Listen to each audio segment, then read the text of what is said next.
Hey everybody, it's Dave from ResinForce Products, and we're going to talk about various primers that you can use for your epoxy floor systems. I'm going to go through each product and explain the ups and downs to each and where you may want to use one versus the other on the job. So getting started, we have different options for a moisture vapor barrier. We have a clear option, and we also have a pigmented option. The nice thing about having a pigmented moisture vapor barrier is after you do your concrete prep and patchwork, the pigment hides all your color variations in the concrete, any different irregularities as far as colors, transitions, whatever you've got going on in your actual concrete substrate, your pigmented moisture barrier will hide that. Or if you're going with your clear, great. You'll just probably want to follow that with another pigmented coat of solids epoxy most likely. But we do have both options available. We have lower viscosity, most primers are low viscosity, but we also have one that's a little bit higher viscosity and one a little bit lower viscosity. So we like to take pride in giving you options, and you can pick which one you want to use. Next over, we have Polyurea. This comes available in gray, tan, or untinted. The benefit to the untinted Polyurea is you can add a tint pack, and then you can do it any color you want. This is most commonly used for flake floor systems. There's others you can use it for, but 95% of the time we're selling it to customers to use as a primer for a flake floor. Next over, we have two different variations of 100% solids epoxy. They are both 100% solids.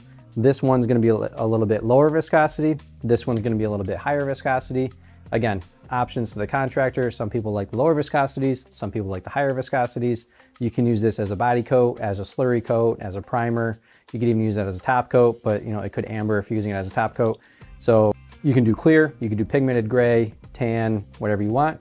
You also have the option of adding an accelerator to make this essentially a rapid cure epoxy. You can use any of these as a primer. Just know that your moisture vapor barriers are going to hold back moisture pressure. Your polyurea will not, and your epoxy will not. Knowing your boundaries as far as the substrate, what you're selling for the floor, if you did a moisture test, you may want to do only a moisture vapor barrier as your prime coat if moisture is a concern.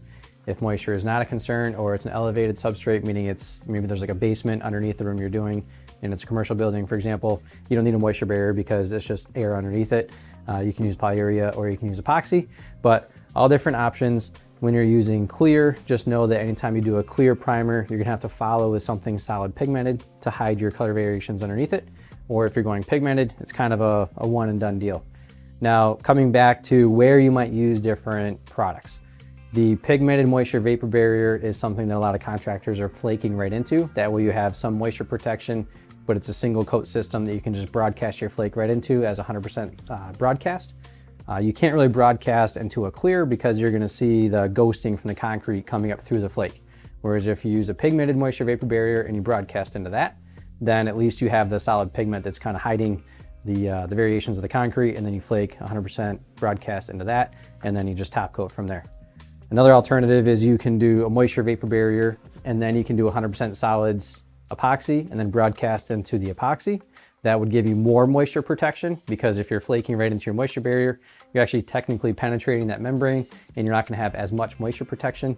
But if you do a moisture vapor barrier on its own as a primer membrane basically, then you can do your 100% solids epoxy on top of that, flake into that. That's going to give you the maximum moisture protection. If you're doing just 100% solids epoxy or polyurea direct to concrete, just know you're not really going to have much moisture protection, but if it's not an issue, doesn't matter. Pigmented would be the way to go if you're broadcasting into that. Or if you're doing a metallic floor system, you could go clear or pigmented, it doesn't matter. But again, if you're doing clear first, you'll want to go pigmented on top of the clear to hide that, and then you can do your metallics on top of that.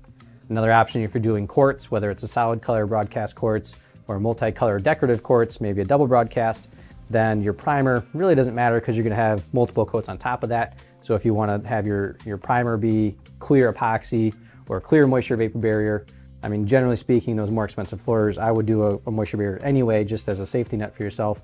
And then that way you've got a nice primer. It's going to penetrate, create a really good root system into the concrete pores.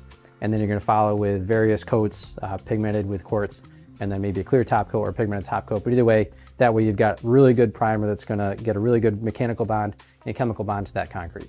One of the things that we take great pride in as a distributor is providing options to our contractors. So you'll notice various packaging, various different products within the ResinForce line. Primarily, we have higher viscosity and lower viscosity options. You'll notice the labels are a little bit different too. But the reason we do that is because, again, we're gonna make recommendations for what we would suggest you to do, but you have the choice to do whatever you want, realistically, as long as the products you're using are gonna be used properly. If you want a higher viscosity product or you want a lower viscosity product and you know the boundaries of both, if you want a pigmented moisture vapor barrier or you want a clear moisture vapor barrier, again, we have options for all the above as a distributor. That's our job, to make sure that you have the tools you need. We always have them in stock. We always have products available, and then we have options available to you for you to choose from. And then you make the decision. We educate you on how to use those products properly. If you have any questions about any of these primers or body coats, feel free to reach out at any time, and we're happy to help and answer any questions you have. And we'll talk to you soon. Take care.